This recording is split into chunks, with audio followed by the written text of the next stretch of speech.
പ്രിയപ്പെട്ട PMC മലയാളം ആത്മീയ സുഹൃത്തുക്കളെ, ഞങ്ങളിതിനു മുമ്പ് താമസിച്ചിരുന്ന വീടിൻ്റെ അടുത്ത് ഒരു ആൻറ്റി ഉണ്ടായിരുന്നു. എല്ലാവരോടും വരും, എല്ലാവരുടെ വീട്ടിലേക്കും വരും, സംസാരിക്കും. നല്ല സ്നേഹമുള്ളവരാണ്. പക്ഷേ ഓരോരുത്തർക്കും ഓരോ പ്ലസ്സും ഉണ്ടാകും, മൈനസും ഉണ്ടാകുമല്ലോ.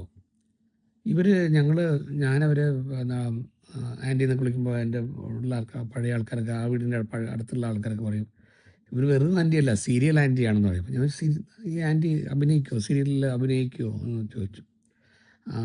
അപ്പോൾ ആൻറ്റി പറഞ്ഞു, അങ്ങനെയല്ല സുരേഷ്, ഞാൻ എല്ലാ സീരിയലും കാണും, എല്ലാ സീരിയലിലെ കഥയും എനിക്കറിയാം, അതുകൊണ്ടൊക്കെ ഇവന്മാരെന്നെ ഇങ്ങനെ വിളിക്കുകയാണ്. പക്ഷെ എനിക്ക് സന്തോഷം എന്നെ വിളിക്കുന്നത്.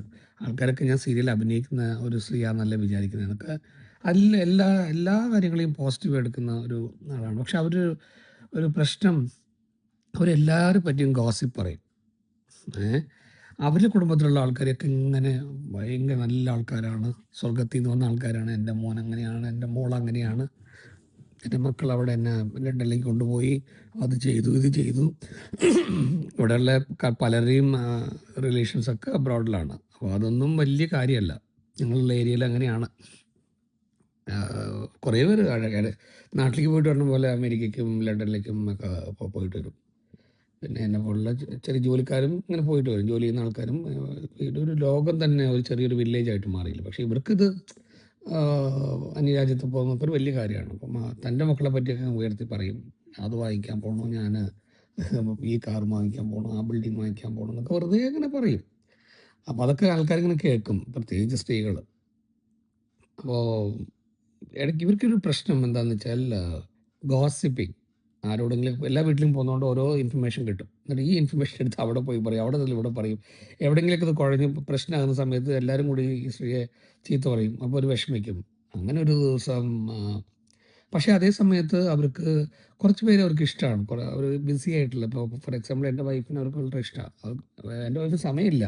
കാലത്ത് എഴുന്നേറ്റ് ജോലി എല്ലാം റെഡി ചെയ്ത് ജോലിക്ക് പോകണം, ജോലിയിൽ തിരക്ക്. അത് കഴിഞ്ഞ് വൈകുന്നേരം വരുന്നു, വൈകുന്നേരം എന്തെങ്കിലുമൊക്കെ വർക്ക് ഉണ്ടാവും, ആഹാരം ഞങ്ങൾ ഉണ്ടാക്കും, പുറത്ത് പോകണം, കുറേ പ്രോഗ്രാംസ് ഉണ്ട്, അങ്ങനെ എല്ലാം ഉണ്ട്. അപ്പോൾ ബിസിയാണ്. അപ്പോൾ എൻ്റെ വൈഫിന് വളരെ ഇഷ്ടമാണ്. എൻ്റെ വൈഫിനാണെങ്കിൽ സീരിയൽ, ഞങ്ങൾ ആരും സീരിയൽ കണ്ട TV ഒക്കെ അപൂർവമായിട്ടൊക്കെയാണ്, മഴ എപ്പോഴാണെന്ന് അറിയാനൊക്കെ ചിലപ്പോൾ നോക്കും, അതൊക്കെ ഗൂഗിളിലാണ്. അവർക്ക് കുറേ സ്നേഹമുണ്ട്. മോളോട് സംസാരിക്കണം എന്നൊക്കെ പറഞ്ഞ് ഇങ്ങനെ വരും. ഞങ്ങൾക്ക് സമയമില്ലേ, വരും ആൻറ്റി കാപ്പി കുടിക്കുമ്പോൾ ഞങ്ങൾ അയക്കും. ഒരു ദിവസം ഞാൻ ജോലി കഴിഞ്ഞ് വരുമ്പോൾ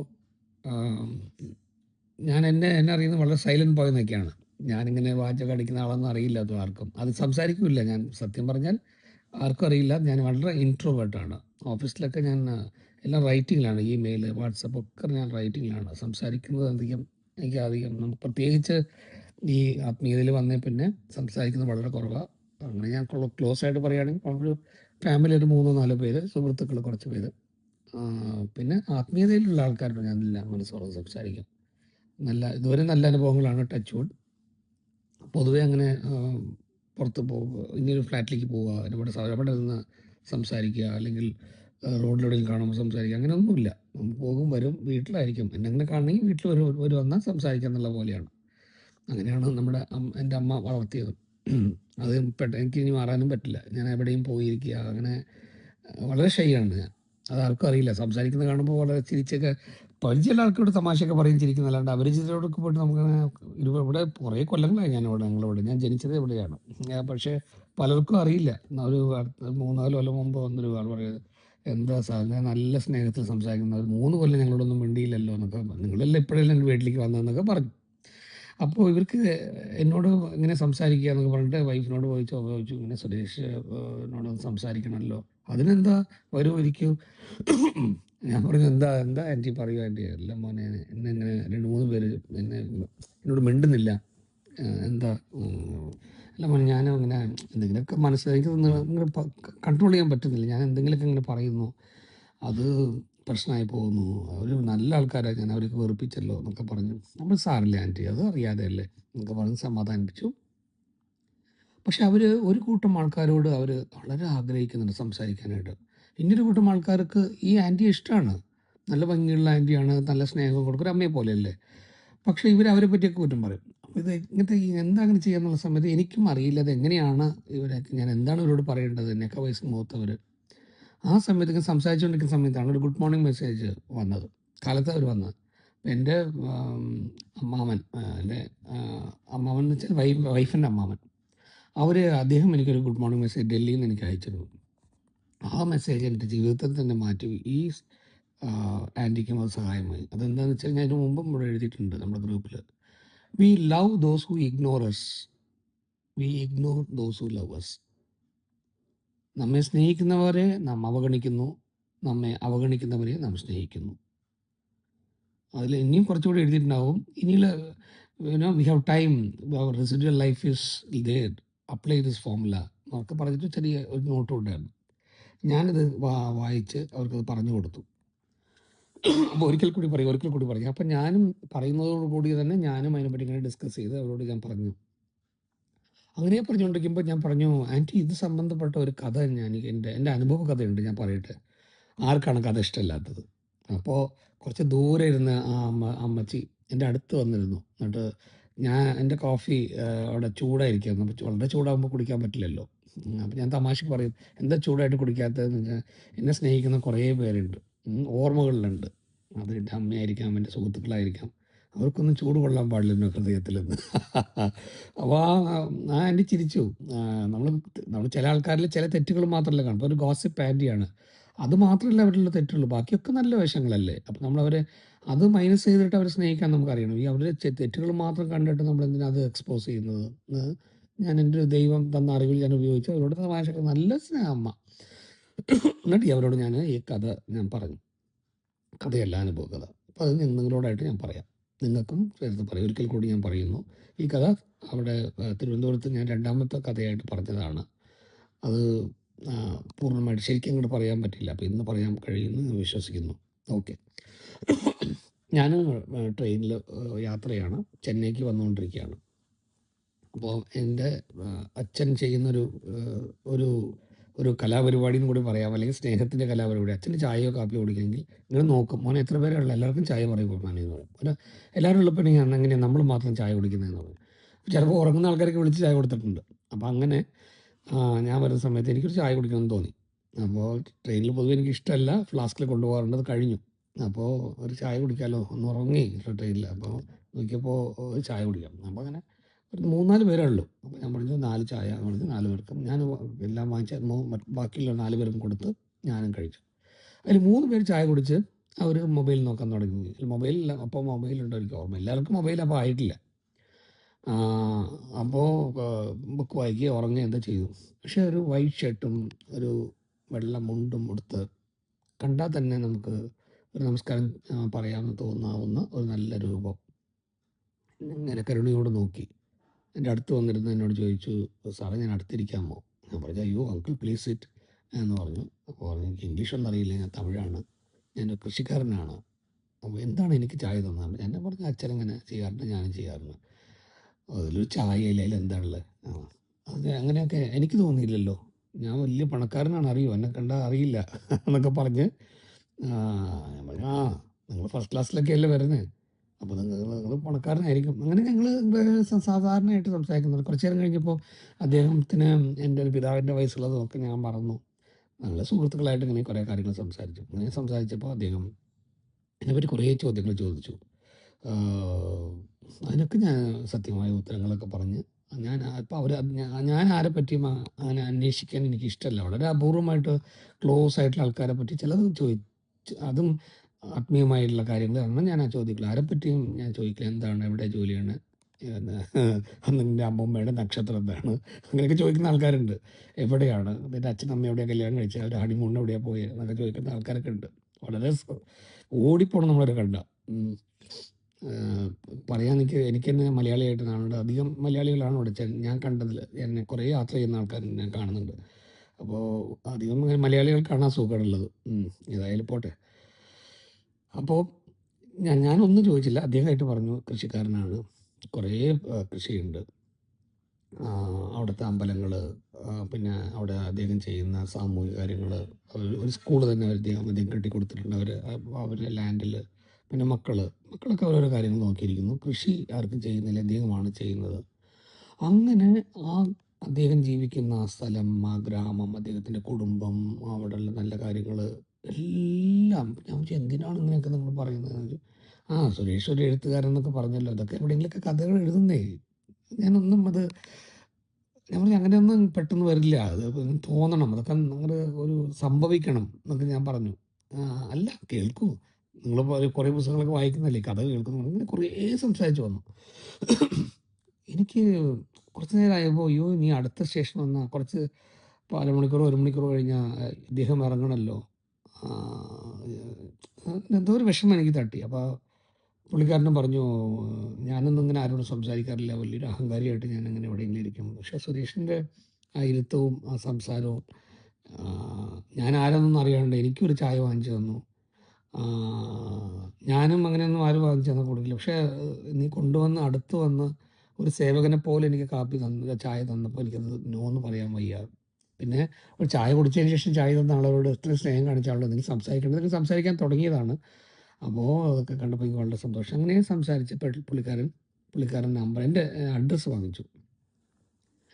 അപ്പോൾ ഞാൻ മൊബൈൽ എനിക്ക് ഓർമ്മയില്ല, മൊബൈൽ നമ്പർ കൊടുത്തു. എനിക്ക് അപ്പം ഒന്ന് മൊബൈൽ അത്ര ആക്റ്റീവ് ആയിട്ടില്ലാത്തൊരു കാലമാണെന്നാണ് എൻ്റെ ഓർമ്മ. അപ്പം ഞാൻ ലാൻഡ് നമ്പറാണ് കൊടുത്തത്. അപ്പം അദ്ദേഹത്തിൻ്റെ ലാൻഡ് നമ്പർ ഞാൻ വാങ്ങിച്ചു.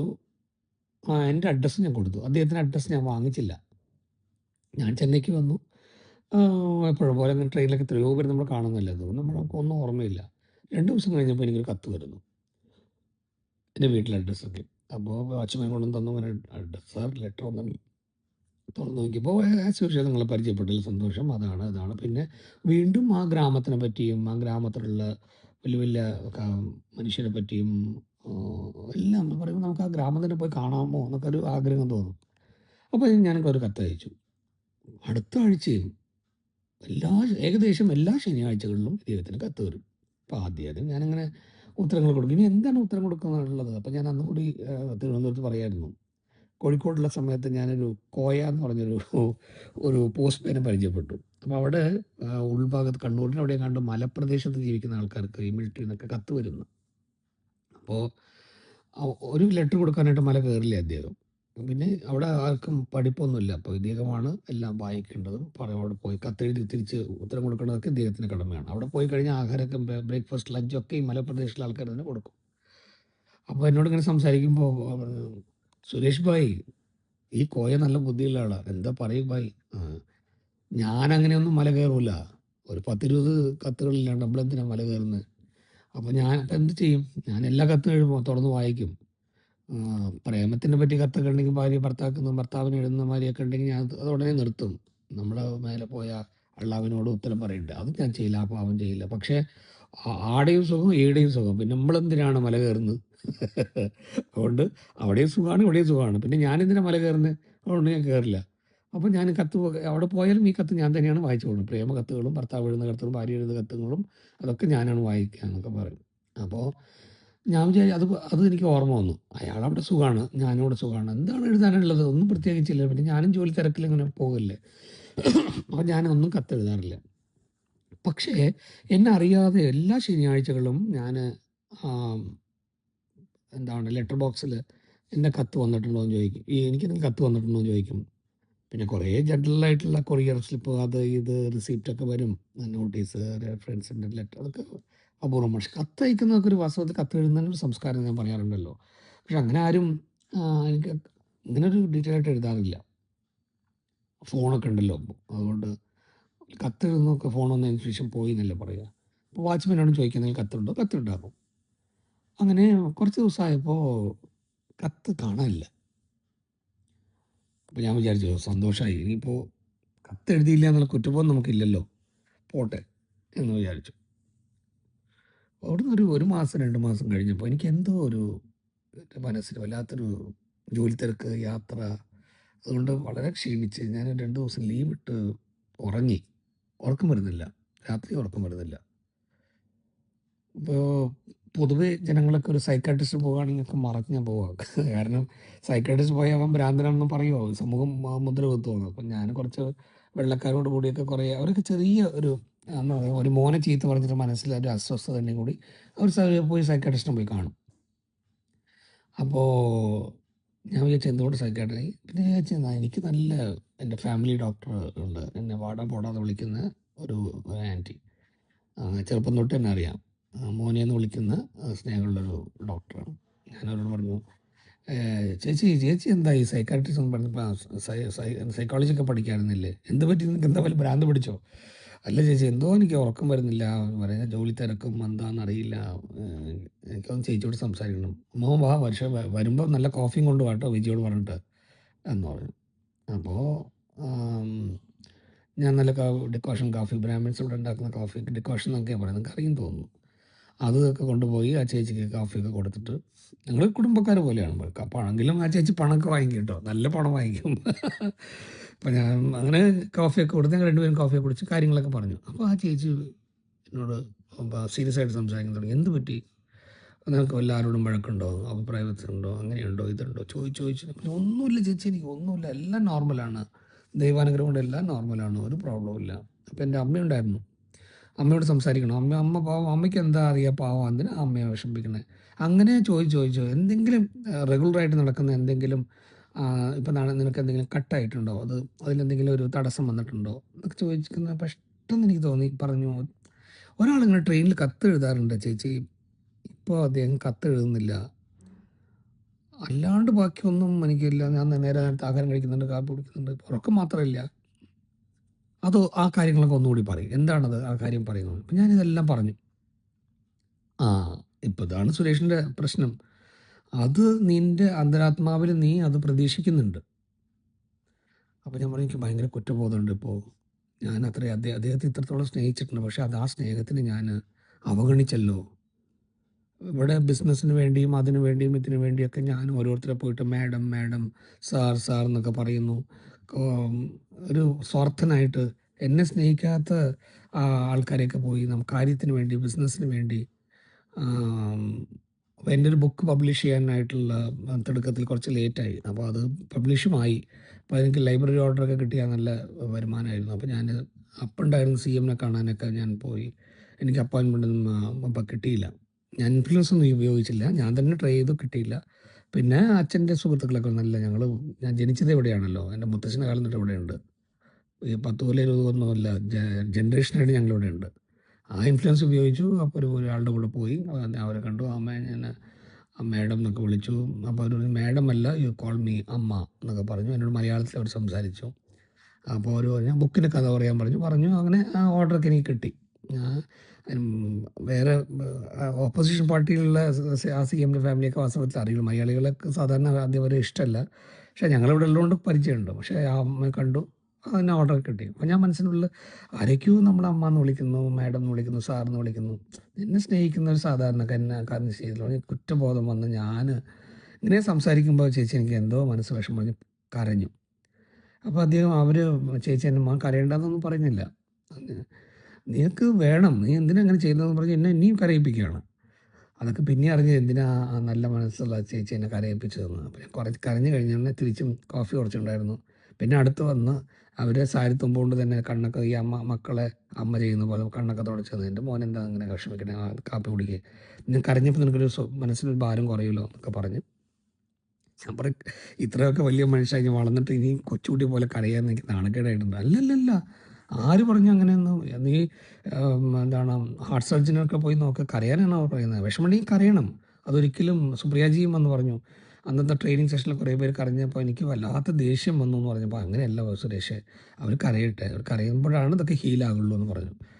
അപ്പോൾ എനിക്കെന്നാലും നമ്മുടെ മുമ്പിലുള്ള ആൾക്കാർ പൊട്ടിച്ചിരിക്കണം, സന്തോഷമായിരിക്കണം, അങ്ങനെ ആരും കരയുന്നത് നമുക്ക് കാണാൻ പറ്റില്ല. അത് ഏത് മനുഷ്യനും അത് പറ്റില്ലല്ലോ. സാഡിസ്റ്റിന് വേണമെങ്കിൽ അത് പറ്റും, നമുക്കൊന്നും അത് പറ്റില്ല ദൈവാനുഗ്രഹം കൊണ്ട്. അങ്ങനെ ഞാൻ എന്ത് ചെയ്തു, വീട്ടിലേക്ക് വന്നു. അപ്പോൾ ഒന്നൊന്നും വേണ്ട, നീ നാളെ കാലത്ത് നീ നന്നായി സുഖമായിട്ട് ഉറങ്ങുക, നാളെ കാലത്ത് ഞായറാഴ്ചയല്ലേ, നീ ഫോൺ ചെയ്ത് അദ്ദേഹത്തോട് സംസാരിക്കുന്നു. ഫോൺ ചെയ്ത് അതെന്ത് ചെയ്ത് എടുക്കുന്നില്ല. 2 ദിവസം ഞാൻ ട്രൈ ചെയ്ത് നോക്കി, ഫോൺ ചെയ്ത് എടുക്കുന്നില്ല. അപ്പോൾ അഡ്രസ്സിലേക്ക് എനിക്ക് കത്തെഴുതി എപ്പോൾ പോയി കിട്ടാനാണ്, അപ്പോൾ എന്തെങ്കിലും ഇയാൾക്ക് സംഭവിച്ചോ എന്നൊക്കെ എനിക്ക് നെഗറ്റീവായിട്ടൊക്കെ തോന്നി. അങ്ങനെ ഞാൻ ഈ ഗ്രാമത്തിലേക്ക് പോവുകയാണ്. ഈ സിനിമയിലൊക്കെ വരുന്നത് പോലെ ഒരു ഹീറോ ഗ്രാമത്തിലേക്ക് പോകുന്നു, അന്വേഷിച്ച് പോകുന്നു, ഒരു കാറിൽ പോകുന്നു, അങ്ങനെയൊക്കെ അങ്ങനെ പോവാണ്. പോയി പോയി ഇയാളുടെ പേര് പറയുമ്പോൾ ഭയങ്കര ബഹുമാനം, സ്നേഹം. അപ്പം ഞാൻ ആദ്യം ചോദിച്ച ആൾക്ക് വല്ലതും പറ്റുമോ, വല്ലതും എങ്ങനെയാണ്? അയ്യോ സാറേ അതൊന്നുമില്ല, ഇപ്പോൾ വയ്യാതിരിക്കുകയാണെന്നൊക്കെ പറഞ്ഞു. അങ്ങനെ പോയി ഞാൻ കണ്ടു.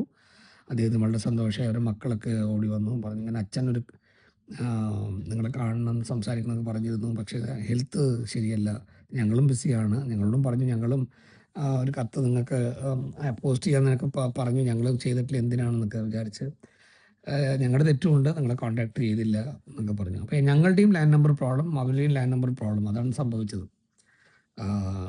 അപ്പോഴൊക്കെ അങ്ങനെയാണല്ലോ BSNLൻ്റെ ഒക്കെ. അങ്ങനെ പോയി അദ്ദേഹം കുറച്ച് നേരം സംസാരിച്ചുകൊണ്ടേ ഇരിക്കുന്നു, കിടന്നുകൊണ്ടേ ഇരുന്ന ആൾ പെട്ടെന്ന് എണീറ്റിരുന്നു. മനസ്സാണല്ലോ എല്ലാം, സന്തോഷമുണ്ട്. അങ്ങനെ എൻ്റെ കൈയൊക്കെ പിടിച്ച് വളരെ സന്തോഷിച്ച് സംസാരിച്ചിട്ട് പെട്ടെന്ന് ബെഡിൻ്റെ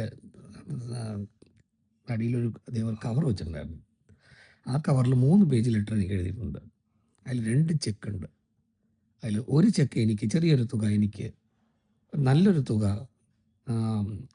ഞാൻ ഒരു ഓൾഡ് ഏജ് ഹോമിൽ പോയി, ഓർഫനേജും ഓൾഡ് ഏജും ഉള്ളൊരു സ്ഥലമുണ്ട്, അവിടെ ഞാൻ പോകാറുണ്ട്. എൻ്റെ പിറന്നാളിന് ആഹാരം കൊടുത്ത് അവിടുന്ന് പുണ്യം കിട്ടാനല്ല, അവരെ സ്നേഹിക്കാനും അവർക്ക് മരുന്ന് കൊടുക്കാനും അവിടുത്തെ കുട്ടികളെ പഠിപ്പിക്കാനും ഒക്കെ പോകുന്നൊരു കാലമുണ്ടായിരുന്നു. ഇപ്പം ഇല്ല. അപ്പോൾ അവിടെ അപ്പോൾ ഞാനിങ്ങനെ പറഞ്ഞു, അവർക്ക് ചെറിയൊരു മരുന്ന് മെഡിക്കൽ ഷോപ്പ് പോലെ തുടങ്ങണം, ഈ വയസ്സായ ആൾക്കാർക്ക് പിന്നെ കുറച്ച് ഡ്രസ്സൊക്കെ എടുത്ത് കൊടുക്കണം. അപ്പോൾ അതിന് ഒരു കുറച്ച് ഫണ്ട് ആവശ്യമുണ്ട്. ഒരിക്കലും ചോദിച്ചാൽ എന്താ വേണ്ടത്? കുറേ പണം. എനിക്കൊന്നും വേണ്ട, അങ്ങനത്തെ ഒരു ഓൾഡ് ഏജ് ഹോം ഓർഫനേജും ഉണ്ട്, അവിടെ എന്തെങ്കിലും നിങ്ങൾ സഹായം ചെയ്യാൻ പറ്റിയ നല്ലൊരു തുക ഞാൻ കൊടുക്കാമെന്നൊക്കെ പറയാം. ഞാൻ വിചാരിച്ച് പണക്കാരൊക്കെ വെറുതെ ഇങ്ങനെ പറയുമല്ലോ, കൊടുക്കും അങ്ങനെ.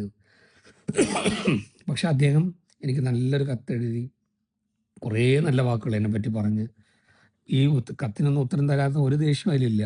നമുക്ക് എത്ര നല്ല മനുഷ്യനാണ്, നീയൊക്കെ എത്ര നന്നായി സംസാരിച്ച് എനിക്ക് ഇത്ര കത്ത് എഴുതി, നീ ഒരു ഉത്തരം എഴുതിയില്ലല്ലോ. അന്നും ആ പാവം പറഞ്ഞില്ല. അപ്പം ഞാൻ ആദ്യം പറഞ്ഞു, അങ്കിൾ, എനിക്ക് പണം വേണ്ട, നിങ്ങളിത് വെച്ചോളൂ, നിങ്ങളുടെ മക്കൾക്ക് കൊടുക്കൂ. ഇത് എനിക്ക് ഈ ചെക്ക് ഞാൻ എടുക്കുന്നില്ല, ഞാനിപ്പോൾ ഫോൺ ചെയ്ത് തരാം, ആ ഫാദറിനെ ഞാൻ കണക്ട് ചെയ്യാം, ആ ഓർഫനേജും ഓൾഡേജും നടക്കുന്നത്, അവരുടെ ബാങ്ക് ഡീറ്റെയിൽസ് തരും, അത് നിങ്ങൾ നിങ്ങളുടെ മകനോട് പറഞ്ഞിട്ട് അത് ട്രാൻസ്ഫർ ചെയ്ത് കൊടുക്കണം. ഉടനെ അത് കണക്ട് ചെയ്ത് കൊടുത്തു. അദ്ദേഹം സംസാരിച്ചു, ആ തുക അവിടേക്ക് എത്തി. എൻ്റെ ചെക്കും അവിടെ കൊടുത്തിട്ട് പോയി. ഞാൻ കൊണ്ടുപോയി കൊച്ചു ഗിഫ്റ്റുകളൊക്കെ അദ്ദേഹത്തിന് കൊടുത്തു, ഫ്രൂട്ട്സും അതൊക്കെ കൊടുത്തു. അപ്പോഴൊന്നും സെൽഫി ഇല്ലല്ലോ, മൊബൈലില്ല, ക്യാമറ എടുത്ത് ആരെടുത്ത് ഉണ്ടാകുക, ഫോട്ടോ ഒന്നും എടുത്തില്ല. അത് കഴിഞ്ഞ് ഞാൻ അദ്ദേഹത്തിൻ്റെ അനുഗ്രഹമൊക്കെ വാങ്ങിച്ചിട്ട്, അവരുടെ മക്കൾ, അദ്ദേഹത്തിൻ്റെ ഭാര്യ, അവരാ കുറേ റിലേഷൻസൊക്കെ ഉണ്ട്, എനിക്ക് ഓർമ്മയില്ല. അവരെല്ലാവരും എന്നോട് വളരെ സ്നേഹാർദ്രമായി സംസാരിച്ചു. 1-2 കോപ്പി കുടിച്ചു. ഞാൻ ആഹാരം കഴിക്കില്ല, അവർ അടുത്തത് ചെയ്യേണ്ടതെന്ന് പറഞ്ഞ്. അപ്പോൾ പുറപ്പെടുമ്പോൾ എന്താ അവരുടെ മണ്ണിൽ വിളഞ്ഞ കുറച്ച് തേങ്ങ പിന്നെന്തോ ഒരു ഫ്രൂട്ട്സ്, എനിക്ക് ഓർമ്മയില്ല, അതൊക്കെ തന്ന് വണ്ടി കാറിൽ വെച്ചു. അങ്ങനെ ഞാൻ അവിടുന്ന് പോന്നു. അപ്പോൾ ഇവിടെ പറഞ്ഞു വന്നത്, എന്നെ സ്നേഹിച്ച ആരോ ഒരാൾ, അദ്ദേഹത്തിൻ്റെ സ്നേഹത്തിന് ഞാൻ അവഗണിച്ചില്ലേ? പക്ഷേ എന്നെ സ്നേഹിക്കാത്ത, എനിക്ക് ആവശ്യമുള്ള ആൾക്കാർ, അവരെ പോയി ഞാൻ, അവർ സമയം കിട്ടാനായിട്ടും അവർ അപ്പോയിൻമെൻറ്റ് കിട്ടാനായിട്ടും ഞാനിങ്ങനെ എന്നെ സ്നേഹിക്കാത്ത ആൾക്കാരെ, എനിക്ക് അപരിചിതരായ ആൾക്കാരെ ഞാൻ അവർ സ്നേഹിച്ചു. പക്ഷേ ഇത് ഞാൻ അന്ന് ഈ സംഭവത്തോടു കൂടി മാറ്റി. എന്നെ അവഗണിക്കുന്നവരെ അവർക്ക് തെറ്റായിട്ടൊന്നും ചെയ്യില്ല, ഒന്നും പറയില്ല, ഞാൻ അവരുടെ അടുത്ത് പോകില്ല. അവർക്ക് വേണ്ടി പ്രാർത്ഥിക്കാം, അവർ നല്ല ബുദ്ധി വരട്ടെ, എന്താണ് എന്തിനാണ് എന്നെ അവഗണിക്കുന്നത് എന്നൊക്കെ പറഞ്ഞ് നമുക്ക് ദുഃഖിക്കാതെ അവർക്ക് വേണ്ടി നല്ലത് പ്രാർത്ഥിക്കാം, നമുക്ക് നമ്മുടെ മനസ്സ് ദൃഢപ്പെടുത്താം. പക്ഷെ നമ്മളെ സ്നേഹിക്കുന്ന ആൾക്കാരെ നമ്മൾ ഒരിക്കലും അവഗണിക്കരുത് എന്നുള്ള വലിയൊരു പാഠം ഈ ജീവിതാനുഭവം കൊണ്ട്, ഇദ്ദേഹത്തോടു കൂടിയുള്ള ഈ അനുഭവ പാഠങ്ങൾ കൊണ്ട് എൻ്റെ ജീവിതത്തിൽ കിട്ടി. ഇതാണ് ഞാൻ അന്ന് തിരുവനന്തപുരത്ത് പറഞ്ഞതും ഈ സീരിയൽ ആൻറ്റിയോട് പറഞ്ഞതും. ഈ സീരിയൽ ആൻറ്റി എന്നിട്ട് ആ അങ്കിളിനോട് സംസാരിക്കണം എന്നൊക്കെ പറഞ്ഞു. ഞാൻ പറഞ്ഞു പറ്റില്ല, അവർക്ക് എന്താണ് അങ്ങനെ ഡീറ്റെയിൽ ആയിട്ട് സംസാരിക്കുന്ന ഒരു പരുവത്തിലല്ല, പിന്നെ അദ്ദേഹം ഒരു ജന്മിയാണ്, അങ്ങനെ എല്ലാവരോടും ഒന്നും സംസാരിക്കില്ല എന്നൊക്കെ പറഞ്ഞു. എന്നാൽ സുരേഷ്, എന്തെങ്കിലും നീ അടുത്ത പ്രാവശ്യം പോകുമ്പോൾ അന്ന് ഞാൻ നിന്നെ കൊണ്ടുപോകണം എന്നൊക്കെ പറഞ്ഞു. കൊല്ലങ്ങളായി, ഇപ്പോഴും അദ്ദേഹം ജീവനോടെ ഉണ്ട്, നല്ല ആരോഗ്യത്തോടെയൊക്കെ ഉണ്ട്. പക്ഷേ പണ്ടത്തെ പോലെ യാത്രയൊന്നും ചെയ്യാൻ വയ്യ, ഇടയ്ക്കൊക്കെ ഫോൺ ചെയ്യാറുണ്ട്. മദ്രാസിലേക്ക് വരുമ്പോൾ വരാമെന്നൊക്കെ പറഞ്ഞ് അതിന് ശേഷം മദ്രാസിലേക്ക് ഇതുവരെ അവർ വന്നിട്ടില്ല. എൻ്റെ വീട്ടിലേക്കും അവർ വന്നിട്ടില്ല. പിന്നെ മൊബൈലൊക്കെ വന്നതിന് ശേഷം വല്ലപ്പോഴൊക്കെ കോളൊക്കെ ചെയ്യാറുണ്ട്, കാണാറുണ്ട്, മൊബൈൽ കൂടെയൊക്കെ കാണാറുണ്ട്. ഇതാണ് ഇന്നത്തെ കഥ. നിങ്ങൾക്ക് എല്ലാവർക്കും ഇത് ഇഷ്ടപ്പെട്ടിരിക്കുമെന്ന് തോന്നുന്നു. കുറച്ച് സമയമെടുത്ത് കാണും. പക്ഷേ നിങ്ങളും നിങ്ങളുടെ ജീവിതത്തിൽ നിങ്ങളെ സ്നേഹിക്കുന്ന നമ്മുടെ അമ്മയായിരിക്കാം, ഭാര്യയായിരിക്കാം, ഭർത്താവായിരിക്കാം, മക്കളായിരിക്കാം, അവർ ഒന്ന് അടുത്തിരിക്കാനും ഒരു സ്പർശനത്തിനും, അല്ല മക്കളൊരു ഉമ്മയ്ക്കും ഒരമ്മ മോനെ അടുത്തിരിക്കുന്നു പറഞ്ഞിട്ട് കുറച്ച് നേരം സംസാരിക്കാനുണ്ടാവും. നമ്മളെ ഓഫീസിലെ കാര്യങ്ങളും അല്ലെങ്കിൽ സാമൂഹികമായിട്ടുള്ള കാര്യങ്ങൾക്കും രാഷ്ട്രീയക്കാരുടെ പിന്നിലൊക്കെ പോകാതെ നമ്മളെ സ്നേഹിക്കുന്നവരെ നമ്മൾ സ്നേഹിക്കാം. നമുക്ക് ഈ ഭൂമിയിൽ സ്വർഗം കാണാം. ഏറെ സ്നേഹം, സന്തോഷം. നന്ദി, നമസ്കാരം.